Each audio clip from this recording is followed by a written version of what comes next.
a todos y bienvenidos al webinario de Ciencia y Política en tiempos de crisis, reflexionando sobre la gestión de la COVID-19. Este es nuestro primer webinar de una serie de charlas que vamos a hacer sobre Science Policy y, bueno, en las que discutiremos el papel que tiene el asesoramiento científico en política. En este caso vamos a empezar, como bien dice el título, mirando cómo ha sido la gestión de la COVID en España como forma de case study para empezar esta serie de webinars.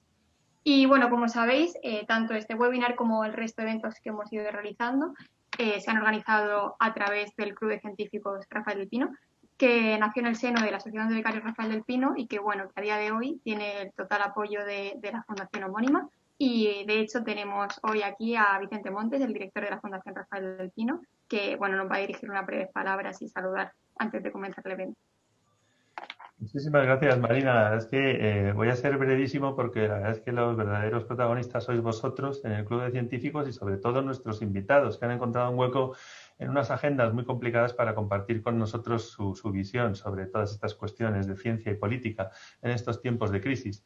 Por eso, como digo, muy brevemente, solo manifestar la satisfacción de la Fundación, ¿no? Porque con actos como el de hoy hemos cumplida la misión que nos encomendó nuestro fundador y sobre todo manifestar también el agradecimiento, ¿no? Yo quiero dejar de agradeceros a vosotros, ¿no? En especial a Marina y a Paula que impulsaron ese club de científicos y que presidís en este momento con las numerosas iniciativas que vamos a ir viendo surgir en los próximos meses y que esperamos que de verdad contribuyan desde la asociación que lideráis a impulsar el discurso de la ciencia en España, ¿no?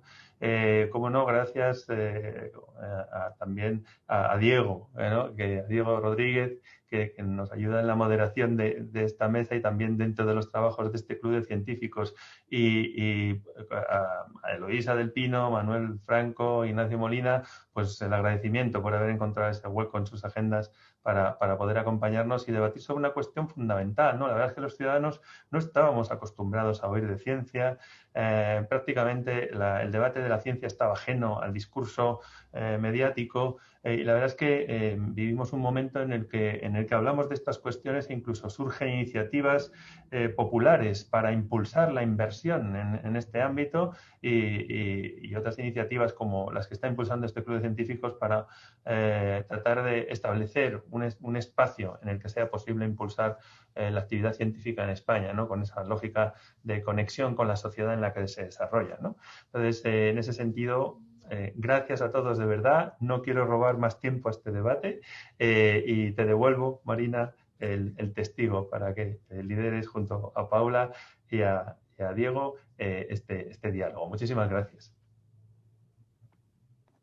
Muchas gracias, Vicente, por todo. Y bueno, asimismo, también deciros que el presidente de la Asociación de Becarios, Bernardo Navazo, también se conectará al final para dirigirnos unas palabras en nombre de la asociación.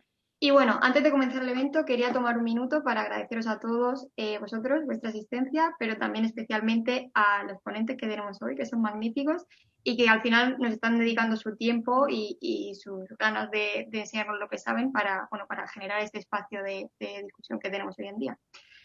También me gustaría enfatizar y también agradecer a todo el equipo organizador que hay detrás del Club de Científicos.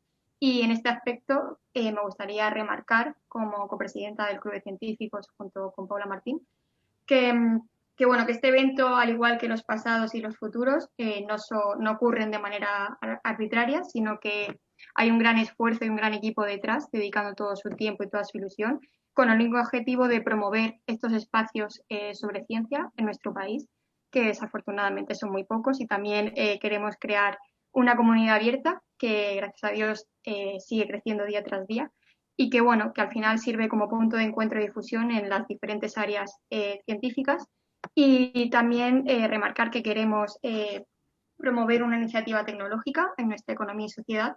Y bueno, que para ello es fundamental tener esta comunidad de científicos que es activa, global, pro talento y que, bueno, que están interesados en diferentes áreas también transversales que hay en ciencia, como por ejemplo puede ser la innovación y también esa conexión de industria con academia bueno, que nos falta un poco en nuestra cultura española. Y nada, antes de comenzar, pediros que si queréis, si os interesa este tipo de eventos, que os apuntéis a nuestra newsletter para que sepáis lo que hacemos, porque hacemos uno mensualmente, en temas muy diversos, desde temas específicos como por ejemplo cáncer o inteligencia artificial, hasta otras áreas más transversales como por ejemplo la charla que tenemos hoy o el evento pasado que hicimos sobre carreras científicas. Recordaros que cualquier pregunta que tengáis la pongáis en el chat y al final la leeremos. Y bueno, sin más dilación, doy paso a Diego Rodríguez y bueno, podemos comenzar este panel. Muchas gracias. Gracias, Marina. Gracias, Vicente, por la introducción. Lo primero, bienvenidos y muchas gracias a todos por estar hoy con nosotros para hablar sobre un tema tan importante como es el asesoramiento científico en la política, sobre todo dado el contexto que estamos viviendo hoy en día. Durante la pandemia se han tomado una gran variedad de medidas que no solo han tenido un gran impacto económico sobre la sociedad, sino también un gran impacto social. El problema es que muchas de estas medidas se han tomado sin consenso y rodeadas de controversia, llegando incluso a ser contradictorias. Al principio las mascarillas eran inútiles, luego había que llevarlas solamente en espacios cerrados, luego hubo un momento que había que llevarlas incluso para ir a sacar la basura, que si grupos de 6, grupos de 10, toques de queda a las 10, a las 11, a las 12, que si PCR en los aeropuertos o no. Al final del día, estas medidas han generado una gran confusión y frustración entre la población, llevando a muchos a no solo cuestionar su utilidad, sino también su base científica. ¿Quiénes están detrás de estas medidas? ¿Hasta qué punto se han basado en la ciencia y no en intereses políticos? Y aún más importante, ¿qué errores hemos cometido y qué debemos aprender para mejorar la relación entre ciencia y política y que esto no vuelva a suceder? Esta tarde tenemos el honor de contar con un magnífico panel para responder a estas y muchas otras preguntas. Contamos con el doctor Ignacio Molina, investigador principal del Real Instituto Elcano y profesor en el Departamento de Ciencia Política y Relaciones Internacionales en la Universidad Autónoma de Madrid. El doctor Molina ha sido también investigador visitante en varias universidades, como entre ellas Trinity College Dublín, Harvard y Oxford, y ha impartido seminarios o clases de posgrado en más de 30 centros académicos o institutos de análisis. Además, ha colaborado como experto o consultor para, entre otros, el Parlamento Europeo, la Comisión Europea, el Gobierno de los Países Bajos, el Consejo de Estado y el Ministerio de Asuntos Exteriores. Contamos también con el doctor Manuel Franco, profesor de Epidemiología y Salud Pública de las Universidades de Alcalá y Johns Hopkins. Su trabajo está centrado en la prevención y la promoción de la salud desde un enfoque urbano y de desigualdades. En 2013 recibió la primera Starting Grant del European Research Council en el área de la salud urbana. El proyecto Cardiosaludables ha conseguido avances científicos en ámbitos como la alimentación, la actividad física, el tabaquismo o el consumo de alcohol. Manuel ha presentado también sus resultados científicos con políticos del Ayuntamiento de Madrid, Ministerio de Sanidad y el Parlamento y la Comisión Europea. Y finalmente contamos también con la doctora Eloísa del Pino, científica titular en el Instituto de Políticas y Bienes Públicos del CSIC. Ha sido investigadora o profesora visitante en varios centros, entre ellos la Universidad de Oxford, el Instituto de Estudios Políticos de Burdeos, la Escuela de Política Social de la Universidad de Kent y la Escuela de Estudios Políticos de la Universidad de Ottawa. Además, entre 2018 y 2020 fue directora del gabinete de la ministra de Sanidad, Consumo y Bienestar Social. Antes de dar paso a nuestros ponentes, recordaros una vez más que hay una ventana de Q&A para poder hacer vuestras preguntas y al final del evento habrá un momento para que los ponentes puedan responder. Y aparte de eso, muchas gracias otra vez a todos por estar aquí y sin más dilación pues voy a dar paso a nuestros ponentes. Ignacio, ¿tienes la palabra? Bueno, pues muy buenas tardes a todos y a todas. Muchísimas gracias por la invitación. Es un placer estar aquí con todos vosotros y con todas vosotras y, por supuesto, con Eloísa y con Manuel.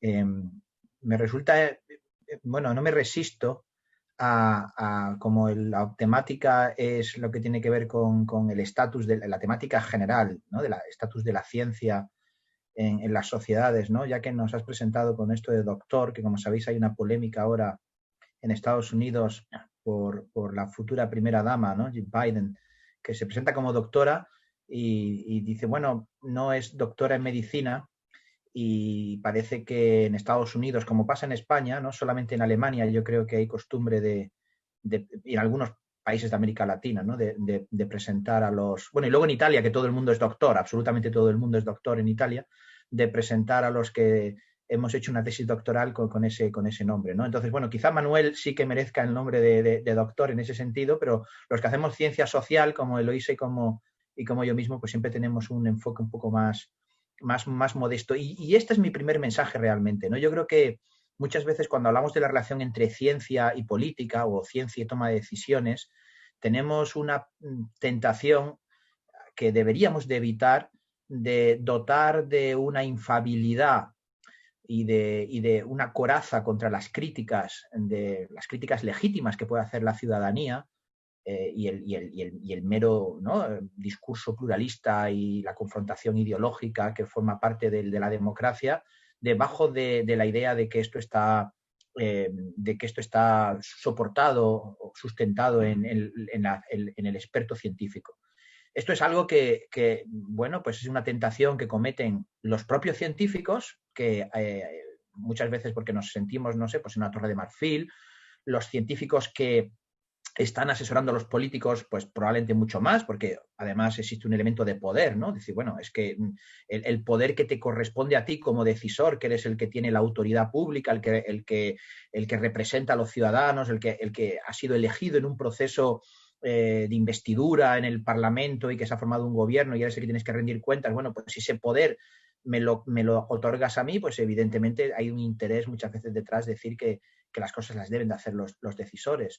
Y por parte de los políticos, pues claramente también hay un interés, ¿no?, en decir, si yo me escudo en lo que me han dicho los expertos, pues consigo desviar esa, ¿no?, la crítica política diciendo, no, mire usted, es que esto es lo que me han dicho a mí mis asesores y en el terreno de la pandemia, mis asesores del campo de la epidemiología o de la virología, de la salud pública.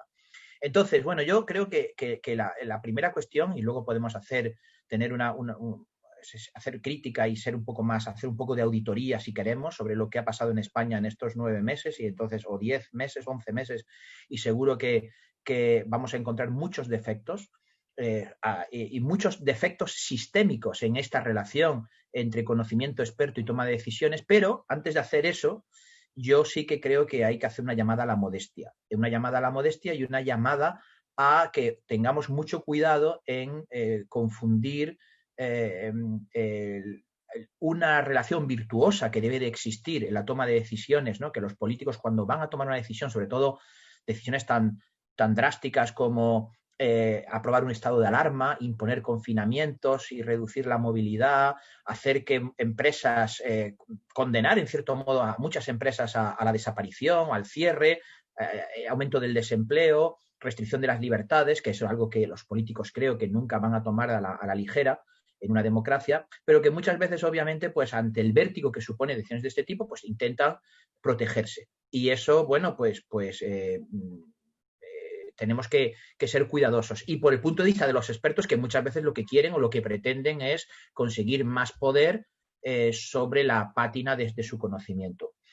Luego veremos además que seguro que no estamos preparados para una pandemia como esta.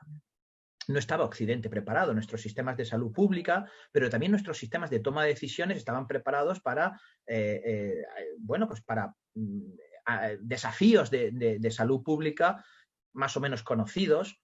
Y bueno, es verdad que si uno lee, por ejemplo, la Estrategia Española de Seguridad, que es un documento que está aprobado desde, bueno, la última versión es desde el año 2000, si no me equivoco, desde el año 2011 hay una Estrategia Española de Seguridad que introduce las epidemias y las pandemias como un riesgo.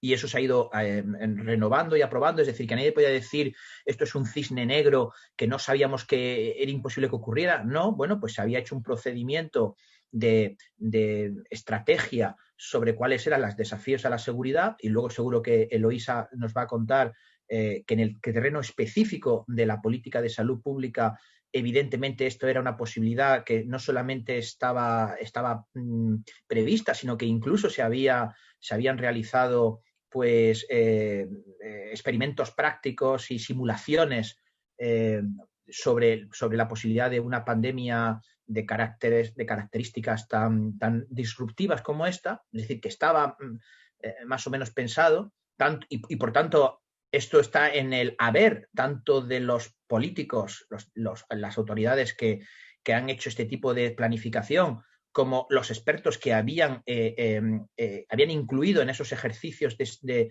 los riesgos a la seguridad de España y de la salud pública esta posibilidad, eso está en el haber. En el debe estaba que cuando realmente se ha producido, pues no hemos sabido reaccionar, con lo cual también esos ejercicios pues estaban realmente cojos, ¿no? Pero independientemente de todo eso, creo que debemos de asumir este momento, y con esto termino, si os parece, mi primera intervención, porque creo que tiene sentido que sea un poco corta, así que podamos intervenir luego más tarde todos, que ahora que estamos ya después de esta segunda ola, en fin, que parece que podemos mirar hacia independientemente de todo lo que nos queda todavía por delante, ¿no? Pero que, en fin, que podemos entender que creo que el enfoque correcto a este objeto que queréis debatir hoy y que me parece tan afortunado, ¿no? Que hayáis elegido esta temática, debe ser hacerlo con modestia, ¿no? Con una arrogancia de decir todo ha estado mal, nos hemos equivocado, ha sido un desastre. Por supuesto que ha habido muchas deficiencias, pero creo que debemos cuando además miramos cómo la segunda ola ha igualado prácticamente a todas las países europeos en cuanto a incidencia, creo que esto tiene la parte positiva de que permite poner más las cosas en su sitio a la hora de comparar, y como sabemos en política comparada, ver en cuáles son las variables, intentar tener en cuenta todas las variables que han afectado, ver dónde lo hemos hecho singularmente mal, ver dónde lo hemos hecho singularmente bien. Eso es lo que nos permite identificar buenas prácticas, malas prácticas, y hacerlo con la idea de usemos este 2020 para aprender y para mejorar, porque es muy destructivo, creo, y ayudará de poco esta visión del experto que dice los políticos han sido un desastre, lo han hecho todo mal, no nos han escuchado. De hecho, luego más adelante querré decir que a lo mejor algunos de los elementos de los fallos tienen que ver más bien porque el político se ha guiado tal vez en exceso de algunos asesoramientos expertos. Es una paradoja, luego lo podemos discutir, pero también por parte y con esto termino ya, ¿no? Una parte que creo relativamente positiva de todo esto es que los políticos ahora, en general, en España en particular, pero en el mundo en general, no están en este momento en el ciclo de 2016, cuando el político Gove, ¿no? Que es ahora mismo ministro del gobierno del Reino Unido, pero que no sé si recordáis que cuando el Brexit él dijo, bueno, ya hemos tenido suficientes expertos, y esta visión un poco populista de decir hay una serie de expertos, de élites intelectuales que nos gobiernan, y que lo que necesitamos es más conseguir que sea más el pueblo el que directamente tome las decisiones. Yo creo que entre estos dos extremos, en el extremo de la tecnocracia y de la expertocracia, o el extremo populista de los expertos en realidad viven en torres de marfil y no debemos hacerles mucho caso, evidentemente está la virtud. Y creo que ese debe ser el enfoque de cuando el asesoramiento ayuda a mejorar la toma de decisiones sin suplantar a los políticos, que tienen, aunque no lo creamos, más información muchas veces que el experto, que muchas veces además está en su cápsula de especialización, y cuando desde luego hace falta que las decisiones de los políticos estén bien informadas, con las preferencias, con las alternativas, y para que sean más racionales y que estén menos guiadas por sesgos, intuiciones, prejuicios ideológicos. Y entonces ahí, en ese elemento de equilibrio de virtudes, creo donde debe de estar el debate. Y ya me callo, y si acaso luego puedo decir alguna cosa más, pues encantado. Muchas gracias, Ignacio. Manuel, tienes la palabra ahora. Bueno, lo primero, dar las gracias a la Fundación y a la Asociación de Becarios, sin duda, y un placer estar aquí con todas vosotras y vosotros y compartir con Eloísa y con Nacho, que seguro que aprendo muchísimo, porque además vengo de otro lugar, bueno, hasta cierto punto un poco diferente. Porque soy médico, soy doctor, como decía Nacho, doctor de los de la antigua usanza, a doctor de la nueva usanza, porque me doctoré en Hopkins, donde sigo siendo profesor y donde sigo colaborando todo lo que puedo, ahora de manera telemática. Y bueno, a mí me gustaría contribuir a este debate que me parece interesantísimo, a este webinario desde mi experiencia como investigador en salud pública y desde mis experiencias, como decía antes Diego, que por suerte son locales, porque yo he hecho un trabajo de investigación del Consejo Europeo de Investigación sobre barrios en Madrid, a nivel nacional, porque he tenido la suerte de poder compartir con el Ministerio y con otras agencias nacionales y europeas, porque cuando el Consejo Europeo de Investigación te financia, pues también te llama para preguntarte qué es lo que se debe hacer y cómo se puede hacer y qué puedes tú aportar, ¿no? ¿Cuál es tu granito de arena científico o de evidencia científica al respecto? Y en ese sentido, pues yo pude trabajar con el Parlamento, tanto con el Parlamento Europeo como con la Comisión Europea. Y voy a intentar también brevemente también hablar de la experiencia en Estados Unidos, ¿no? Que me parece un caso digno de estudio en este momento de la pandemia. Así que, bueno, yendo de manera muy concisa al tema de la asesoría a comités científicos y, como bien decía Nacho, de una posible evaluación de la crisis y de mejores prácticas y de estudios que podamos hacer desde la modestia, pero también desde la necesidad del conocimiento científico que como decíamos antes mientras esperábamos para empezar, nunca antes se ha hablado tanto de ciencia, ni los científicos y menos los epidemiólogos, que nadie sabía ni lo que hacíamos, hemos tenido tantos momentos de gloria en los medios de comunicación y los seguimos teniendo, ¿no? Porque realmente es una necesidad actual, ¿no? Y a mí en ese sentido me ha sorprendido, y aquí Eloisa y Nacho me podéis enseñar y dar todos los tascas que sea necesario. Me ha sorprendido la incapacidad, no solo de nuestros gobiernos, tanto central como de las comunidades autónomas, sino de la gran mayoría, creo que de los países. Y hoy, dándole vueltas, pensaba yo cuál sería un buen ejemplo, no solo aprender de los malos, sino aprender de los buenos. Cómo tenemos una cierta incapacidad para contratar y rodearnos de científicos o creo que profesionales. Yo creo que en este caso no solo se necesitan buenos científicos, buenos epidemiólogos, estadísticos, gente que sepa hacer predicciones, aunque ya hemos visto cómo fallan todas las predicciones habidas y por haber, pero también, obviamente, gente que se dedica a las políticas públicas, a la sociología o otros científicos, pero también otros profesionales. No hemos tirado muchísimo de profesionales de la comunicación y se necesitan mucha y buena comunicación porque hemos fallado también en el mundo de la comunicación. Por lo tanto, a mí me sorprende mucho cómo las comunidades autónomas y los gobiernos centrales, y repito, no creo que sea un problema específico de España, no hemos sido capaces de decir, oye, pero bueno, ¿por qué no contratas a los mejores y les pones a trabajar 36 horas al día, que trabajen en bucle y que resuelvan todas las preguntas que puede tener un gobierno, un ministerio o un gobierno autonómico? Y eso es algo que yo que hasta cierto punto desconozco, pero que yo creo que la población también tiene la capacidad de preguntárselo, ¿no? Y por qué no lo hacemos y dónde, más allá del debate, bueno, del debate o de la cuestión fundamental, como decía Nacho, de la tecnocracia y la expertocracia, que yo he leído las cosas que ha escrito Eloisa en El País y otros expertos en El Diario, que me parece fundamental, de los que espero aprender mucho.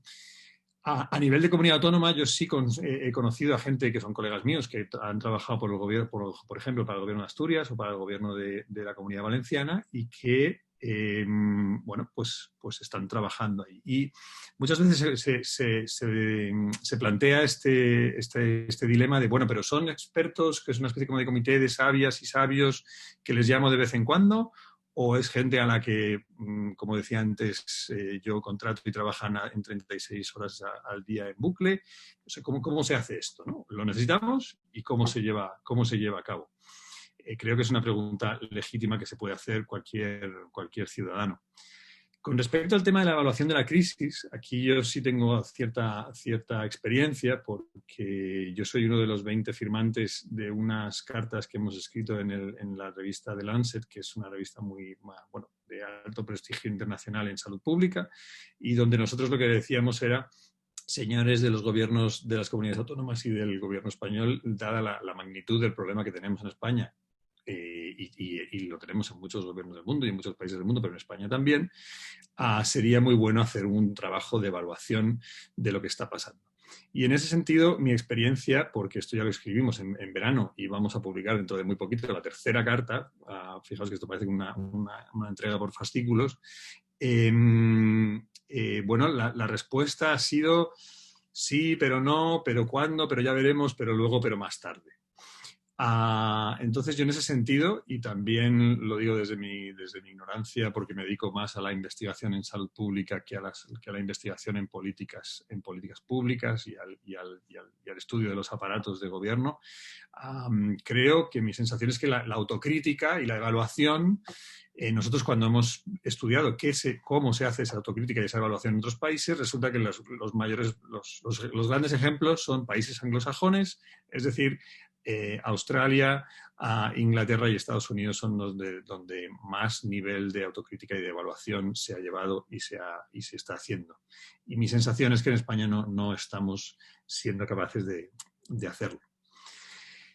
Luego me gustaría también comentar un tema fundamental que tiene que ver con mi área de investigación, que como decía Diego es principalmente sobre ciudades y desigualdad. Y en ese sentido creo que es muy interesante ver lo que ha ocurrido de que el estudio de cómo la enfermedad del COVID o el virus contagia más a unos que a otras, y esto sigue unos patrones de desigualdad. Ahora mismo ya no es solo entender esos patrones de desigualdad, sino además entender cómo la infección y la enfermedad va a crear más desigualdad, ¿no?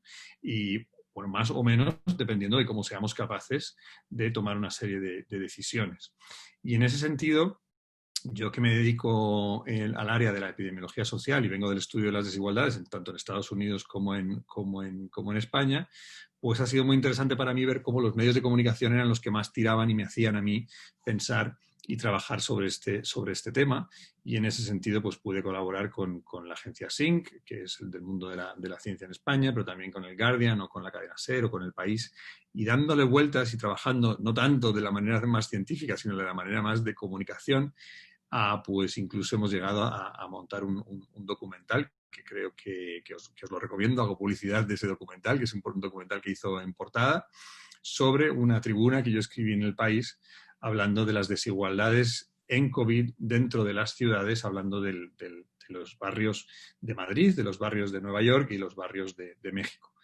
Y la gente de En Portada, que son unos magníficos profesionales, dijeron, oye, esto me interesa mucho y nosotros podemos hacer un documental, y lo hicieron, que se llama Pandemia en la Gran Ciudad, donde además Saskia Sassen, que es una gran socióloga, conocéis mejor vosotros que yo, pues también participó y metió su granito de arena, demostrando algo que luego se ha estudiado y se trabaja mucho también en el mundo de la epidemiología y la salud pública, que es este concepto de que no debemos pensar en la pandemia, sino debemos pensar en la sindemia. Y la sindemia no es otra cosa que pensar que la pandemia ocurre dentro de sociedades y de poblaciones altamente desiguales y segregadas. Por lo tanto, ese nivel socioeconómico también influye en el desarrollo de la sindemia, pero además vivimos en una sociedad que es una sociedad envejecida, donde lo que prevalecen son las enfermedades crónicas, que a su vez son las que hacen que la enfermedad sea más grave o más letal, más fatal en los mayores y en la gente que tiene esas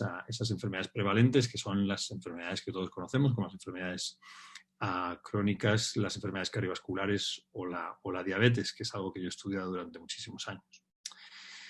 Y antes ya de callarme y entrar ya en la siguiente ronda, sí me gustaría comentar un tema que creo que es fundamental, ¿no? Que es, si lo que queremos hablar y debatir hoy, y no vamos a tener tiempo suficiente porque tanto Nacho como yo como Eloisa tenemos muchísimas ganas de hablar y habrá muchísimas preguntas, para nosotros, y yo creo que vosotros venís muchos del mundo anglosajón y del mundo del Reino Unido, pero para mí, que yo vengo me he formado y sigo trabajando con Estados Unidos, para mí ha sido un auténtico dolor ver cómo la gran academia de Estados Unidos ha demostrado, y la política en Estados Unidos ha demostrado un fracaso total en esta unión entre la ciencia, el conocimiento y la política.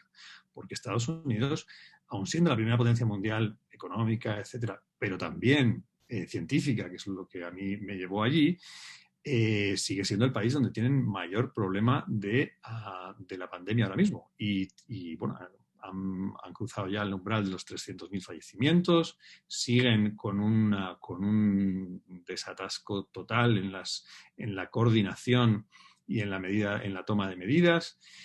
Y en ese sentido creo que, bueno, yo tuve la suerte también de formarme y de estudiar durante 5 años en Berlín, en un hospital que se llamaba Rudolf Virchow, y Rudolf Virchow para mí es una persona que cada vez estudio más. Rudolf Virchow fue en 1850, él era el gran anatomopatólogo, es decir, el gran científico básico del momento. Todo el mundo quería ser como él.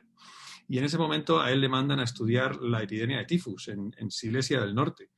Y cuando él llega allí con su conocimiento anatomopatológico y microbiológico, de repente se da cuenta de que el gran problema que había allí era un problema de desarrollo, de vivienda y de pobreza. Y en ese momento él acuñó una frase. Bueno, en ese momento él empieza a estudiar lo que después se ha dado como el concepto de la medicina social, que finalmente es la epidemiología social, si queremos. Pero fue a mediados del siglo XIX cuando él dice una frase que decía: la medicina es una ciencia social y la política no es más que medicina en una escala más amplia. Y yo repetiría ahora mismo la frase y diría que la salud pública es una ciencia social. Por eso cuando decías, Nacho, que vosotros sois científicos sociales, yo también me considero un científico social, porque la salud pública no se puede entender si no entendemos ni la política, ni la demografía, ni la geografía, ni la sociología. Y en ese sentido, ese conocimiento obviamente se debe pasar a la política. ¿Y cómo lo hacemos? Pues es lo que nos ha traído hoy aquí, y creo que es muy difícil, pero es la clave, ¿no?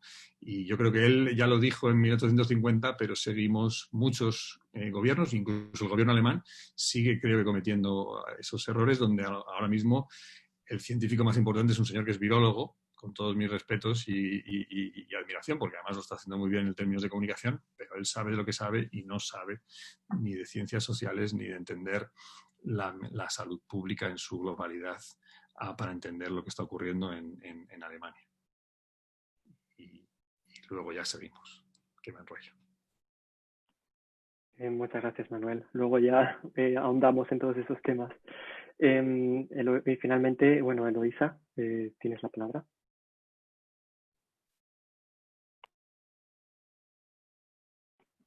Perdona, creo que estás en mute.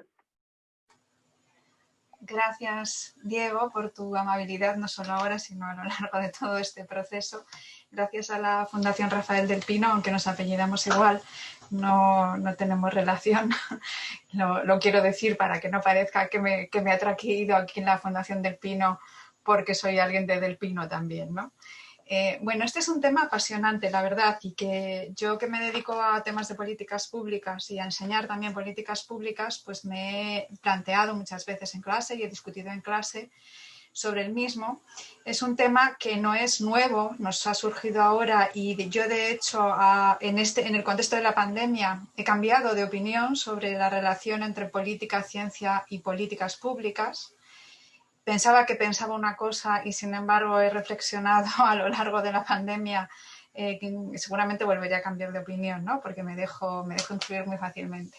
Pero todas mis lecturas y lo que yo había leído cuando estudiaba políticas públicas en la facultad se guiaban un poco por lo que se discutía en los años 70 por gente como por la politóloga norteamericana, por ejemplo, Carol Weiss, ¿no? Y otros politólogos sobre esta relación que es muy compleja entre políticas públicas, política y ciencia, ¿no? Porque yo creo que hay que mencionar las tres cosas son distintas.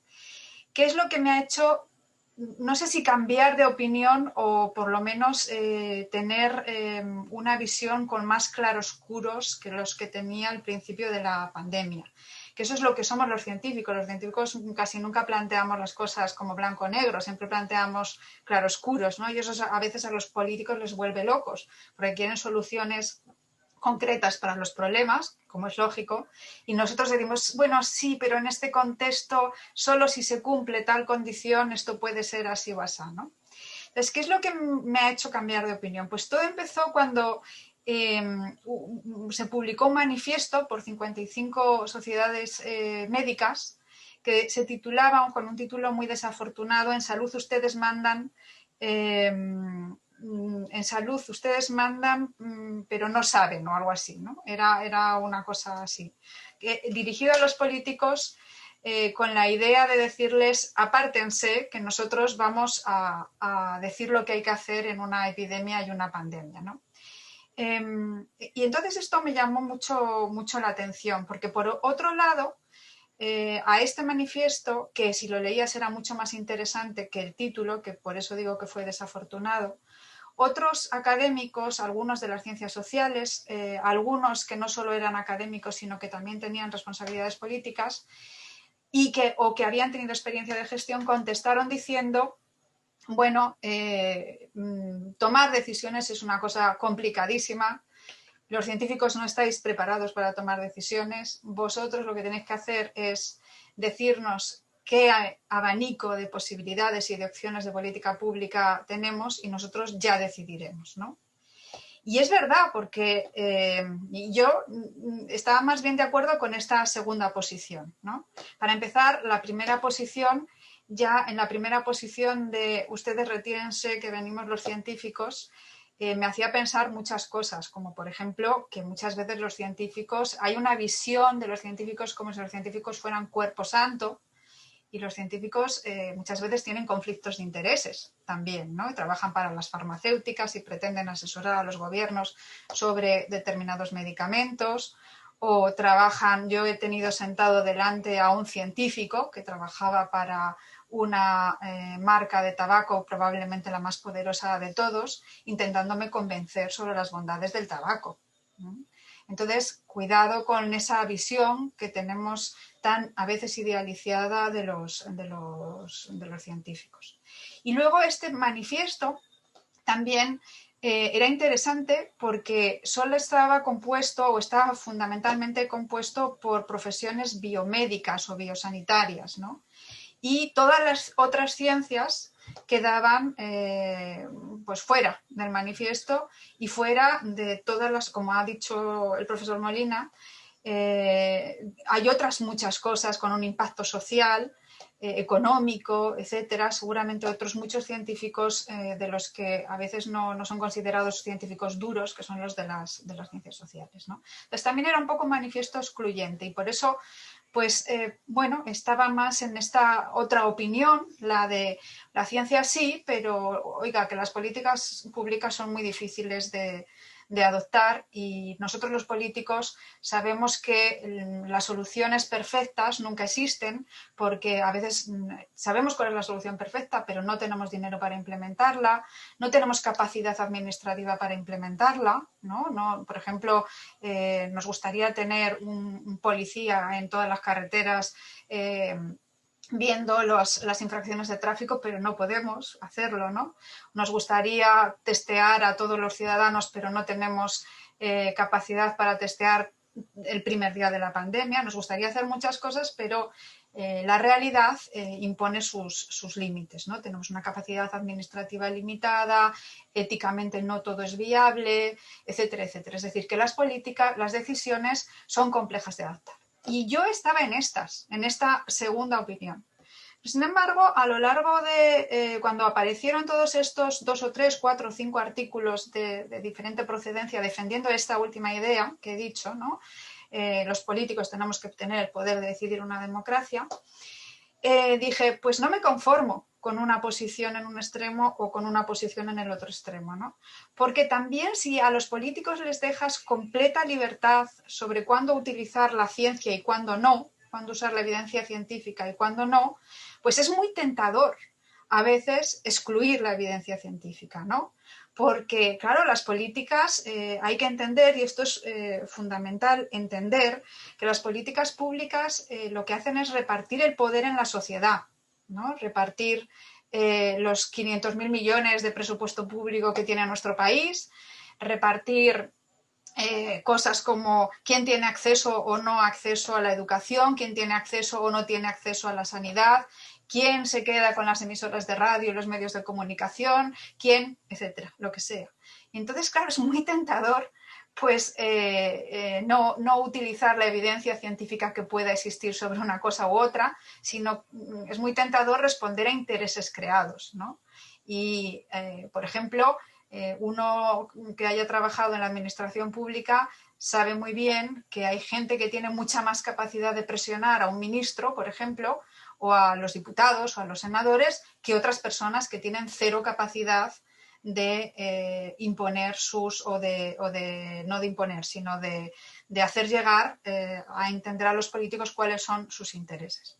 Y entonces no quería conformarme con que los políticos decidan cuándo usar la ciencia o no. Y entonces empecé un poco a ver qué se hacía en otros países y qué se había hecho en la Unión Europea. Entonces ahí nos podéis imaginar la de blogs, libros de autoayuda, artículos científicos y de todo que hay sobre cómo hacer que estas dos comunidades enfrentadas, ¿no? Como decía Kaplan, se entiendan, ¿no? ¿Qué podemos hacer para que estas dos comunidades enfrentadas se entiendan? Y entonces hay miles de consejos, ¿no? En el caso de España, por ejemplo, nosotros tenemos la oficina de ciencia en el Parlamento, que es una idea muy interesante, de modo que se va a abrir ahora una oficina de ciencia en el Parlamento. Luego, en otros países, por ejemplo, en Australia se puso en marcha una iniciativa de una vez al mes o una vez cada X tiempo científicos, los mejores científicos de un área se reúnen con los decisores de ese área, se llama mejores cerebros o algo así, no me acuerdo cómo era ahora, los cerebros brillantes o algo así, y le explican o le responden a las preguntas que los decisores necesitan saber. En todos los países se habla de vamos a poner ciencia en abierto o vamos, por ejemplo, en algunos países se ha puesto en marcha durante la pandemia una base de datos de expertos para que cualquier autoridad local supiera a quién llamar en caso de necesitarlo, etcétera, ¿no? Hay muchísimas iniciativas, la sociedad civil tiene iniciativas, vosotros mismos podéis ser una de estas iniciativas. Es decir, hay la idea de financiar proyectos de investigación muy pegados a los problemas públicos.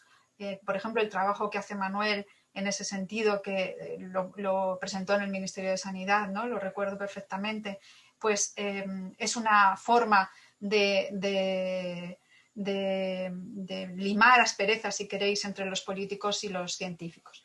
Pero yo creo que todo esto es insuficiente. O sea, todo esto que os acabo de decir me parece que es insuficiente y que deberíamos ir a un modelo que institucionalizase más esta cooperación, ciencia, política y políticas públicas, ¿no? Y entonces hay algunos modelos por ahí. Yo creo que seguramente, igual que agencias de evaluación, pues no hay ninguna perfecta, ¿no? Con que tienes que cumplir unos principios, que es el de independencia, capacidad, etcétera, y puedes optar por diferentes modelos alternativos, pues a lo mejor en el caso de esta relación se podía hacer algo así, ¿no? En la Unión Europea han pasado por un proceso de ensayo y error en este sentido, y entonces yo creo que tenemos que tener una institucionalización. ¿Eso qué implica? Pues, por ejemplo, tenemos que decidir qué temas pueden beneficiarse de este asesoramiento, qué tipo de evidencia es aceptable o no es aceptable. Hay que prever, en el caso de la pandemia, claramente, no nos podemos en medio de la pandemia ponernos a decidir quiénes tienen que ser los científicos que estén sentados alrededor de la mesa, ¿no? Esto es una locura, decidir eso en medio de una pandemia. Hay que, por ejemplo, yo creo que el gobierno y los gobiernos en general sí se han dejado asesorar por científicos, pero lo que yo creo es que no estaban todos los científicos que tenían que estar alrededor de la mesa. Y no me refiero a nombres, sino me refiero a perfiles, ¿vale? No estaban todos los que tenían que estar alrededor de la mesa. Y luego también quiero decir otra cosa muy importante, y es que cuidado con solo poner científicos. Ya Nacho lo ha insinuado, ¿no? Cuidado con solo poner científicos, porque los científicos te dicen la solución perfecta, pero los que tienen que implementar las cosas, es decir, tienen que haber sentados alrededor de la mesa lo que yo llamo expertos grises, los señores y señoras que todos los días gestionan el sistema sanitario, gestionan el Estado autonómico, gestionan el no sé qué y gestionan el no sé cuánto, ¿no? Porque esos son los que te van a ayudar con la implementación de las brillantes ideas que a veces pueden tener los académicos. Entonces yo iría más hacia ese proceso de institucionalización y existen algunas experiencias que deberíamos ver cuáles son más adaptables a nuestras circunstancias. Y lo dejo aquí también.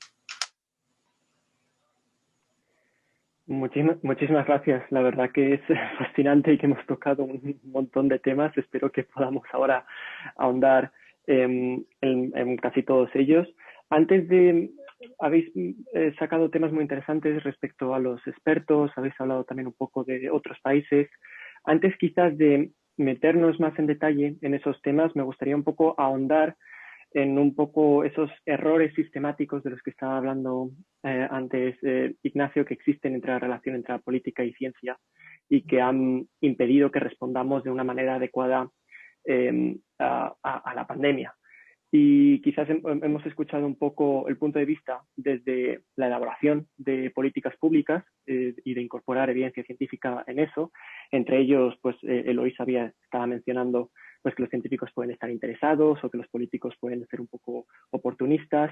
Yo quizás ahí también añadiría que a veces hablamos de la ciencia como si fuese un cuerpo uniforme, cuando en realidad no lo es. Hay muchos desacuerdos y no hay a veces como una opinión universal dentro del ámbito científico. Y en ese ámbito quizás me gustaría preguntar a Manuel, ya que hemos escuchado un poco el punto de vista desde la elaboración de políticas públicas, ¿cuál es el punto de vista desde los científicos? ¿Qué dificultades encontráis cuando queréis asesorar a gobiernos? Y si estás de acuerdo un poco con el análisis que está haciendo Eloísa y también Ignacio.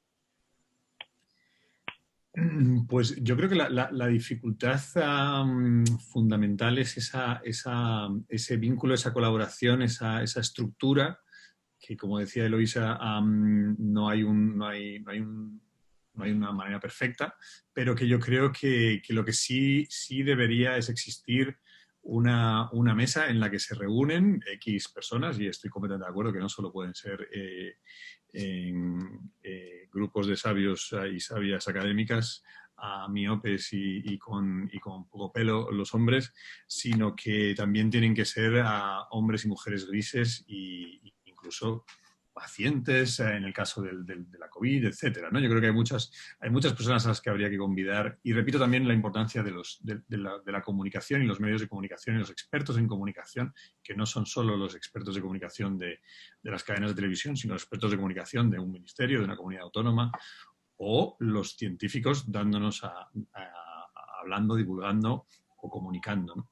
Entonces, bueno, yo creo, lo que yo más echo de menos y bueno, bien trabajando en salud urbana y en desigualdades, os podéis imaginar que nosotros intentamos llamar a muchas puertas y que se nos escuche para poder influir en las tomas de decisiones de cómo se organiza una ciudad para mejorar la salud de todos los que vivimos en ella. Yo creo que lo que nos falta es una mesa a la que no solo vayamos una vez, sino vayamos cada 15 días y además sepamos cuál es el lenguaje de unos y otros y podamos entender cuál es el lenguaje, el modelo, el documento, la manera en la que trabajar. Porque nosotros trabajamos con unos tiempos y con unos modelos y los políticos en otras, ¿no? Entonces, en otros tiempos y en otras capacidades. Entonces, en ese sentido, yo creo que la mesa es fundamental. Gracias. No sé si Eloísa, Ignacio, tenéis algo que añadir respecto a ese tema, algún comentario.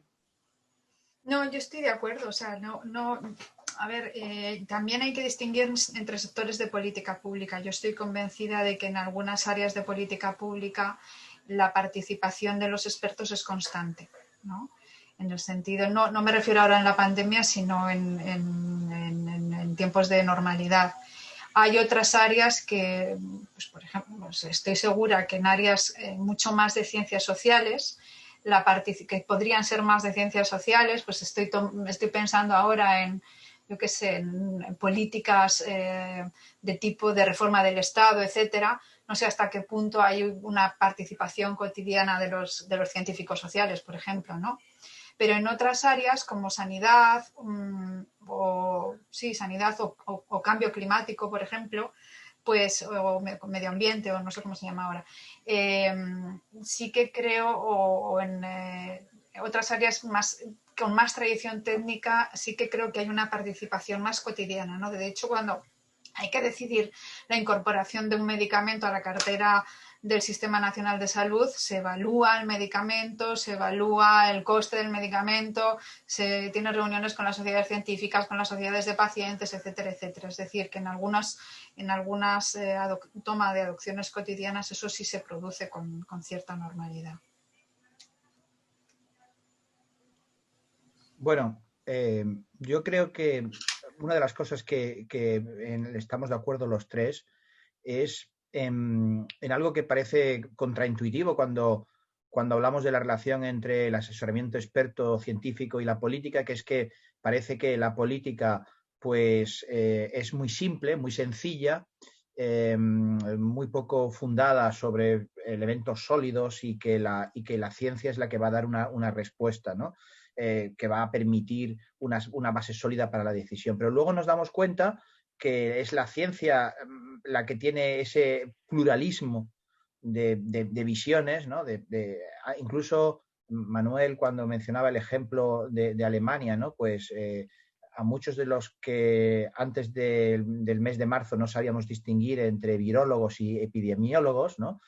Y ahora sí, bueno, ahora sabemos, ¿no? Pues el virólogo está preocupado por la parte más puramente de la enfermedad infecciosa, de cómo se trata, ¿no? Y mientras que el epidemiólogo evidentemente tiene que ver con la gestión de la enfermedad desde el punto de vista colectivo y sus efectos sistémicos, ¿no? Y no tanto la enfermedad en sí misma. Y fijaos, ¿no? Que algo que uno puede decir es que ni siquiera dentro del campo del terreno de la parte más puramente médica, pues hay que distinguir entre el que tiene una visión más en la enfermedad infecciosa, el que tiene la perspectiva más de la salud pública.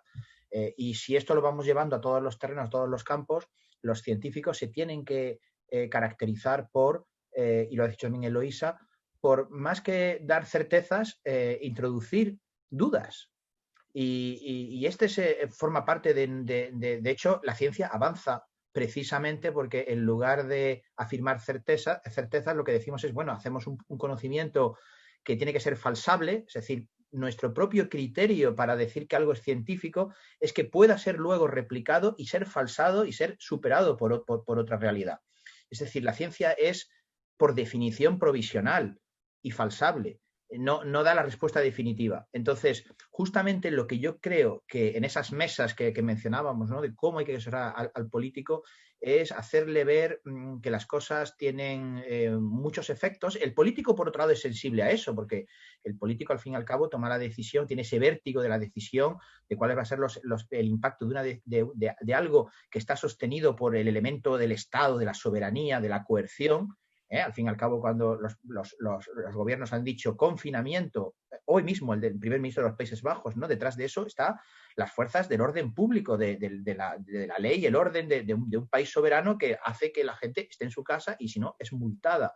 Y con todos los efectos que eso tiene. Entonces, el político es sensible a eso. Por tanto, la cuestión es que en ese intercambio las dudas que transmiten los que tienen conocimiento experto, el político no tiene por qué tenerlas, pues sean las correctas y sean suficientemente plurales. Uno de los defectos sistémicos que también Diego preguntaba sobre qué era el caso español, y aquí, si queréis, empiezo a decir cosas un poco más controvertidas para que empecemos a lo mejor a cuestiones un poco más provocadoras, es que a veces, me parece, que la manera que tiene España de relacionar su sistema científico, de expertos tecnológicos, con la toma de decisiones, pues es muchas veces de designar al experto oficial, ¿no? Existe el experto oficial. Y muchas veces eso es contradictorio con la misma lógica de que la ciencia no debe ser oficial y que no debe ser uno, deben ser muchos. Entonces, no, ya he consultado con mi asesor de cabecera, que además resulta que es que tiene hasta un cargo en el organigrama de un ministerio. y no es un científico que está haciendo, ¿no?, virólogo, epidemiólogo, experto en salud pública, sociólogo, economista, que están haciendo su investigación y que nos asesoran con independencia, ¿no?, sino forma parte de la propia estructura de la jerarquía. Y muchas veces es una persona que tiene su propio estatus, es decir, que por definición tiene sus galones y no es discutible. Entonces eso crea una situación no virtuosa, porque es un científico que es un híbrido con un político, o un político un híbrido con un científico, que además no existe una pluralidad, no es todas estas discusiones sobre que los comités de expertos, si existe, si no existe, si es conocido, si no es conocido, lo estamos tratando con muy poca naturalidad, entre otras cosas porque es evidente que las estructuras no están bien diseñadas, y esto también debería ser un gran aprendizaje, y dejar de pensar que a lo mejor el experto de cabecera no debe ser más allá, a mi juicio, de una suerte de chairman, o chairwoman, que lo que trata es precisamente de llevar a esa mesa que luego va a trasladar al político los pros y los contras, una pluralidad de voces, pero no decir, no, es que yo soy la persona que dice el boletín oficial del Estado que soy el experto, porque eso creo que justamente va en contra de esta idea de que el político tenga cuantas más puntos de vista mejor, que él mismo sea consciente de las dudas que hay en el terreno del mundo científico, y que tenga esta madurez, ¿no? Muchas veces se trata desde el campo de la medicina en particular, ¿no? Se trata a los ciudadanos con una cierta minoría de edad, ¿no? Esto es decir, no mire usted los prospectos de las medicinas, los efectos secundarios o las contraindicaciones, porque es mejor que no sepa mucho de esto.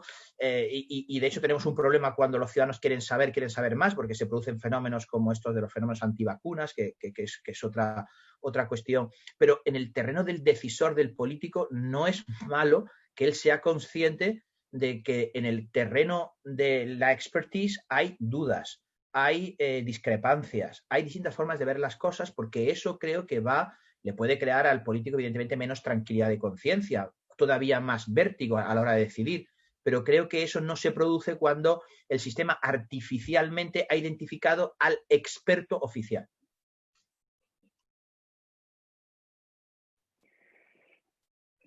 Sí, tiene mucho sentido, muy interesante.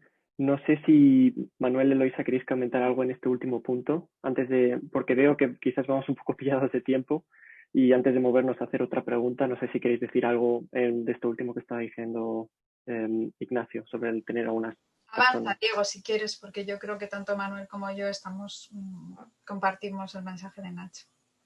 Vale. Pues una de las cosas que estáis diciendo y que estáis, yo creo, todos un poco de acuerdo, es que es necesario tener una pluralidad de opiniones a la hora, en términos de ciencia, a la hora de tomar decisiones, desde el punto de vista de la política. Y ahora me gustaría preguntaros un poco sobre cómo comunicamos eso. Porque el que haya una sola persona de referencia, en cierto modo, da un poco de seguridad, todo el mundo sabe que es esa persona. Si es como un comité, pues se puede un poco desvirtuar el mensaje, pero también hay un poco el riesgo de que pones a esa persona un poco en el foco, ¿no? Y lo hemos estado viendo un poco ahora, pues a lo largo de la pandemia. Por ejemplo, con el tema, por un lado están los que quieren mantener a los expertos un poco en el anonimato, pero entonces hay ciertas personas que incluso dudan de la existencia de esos expertos.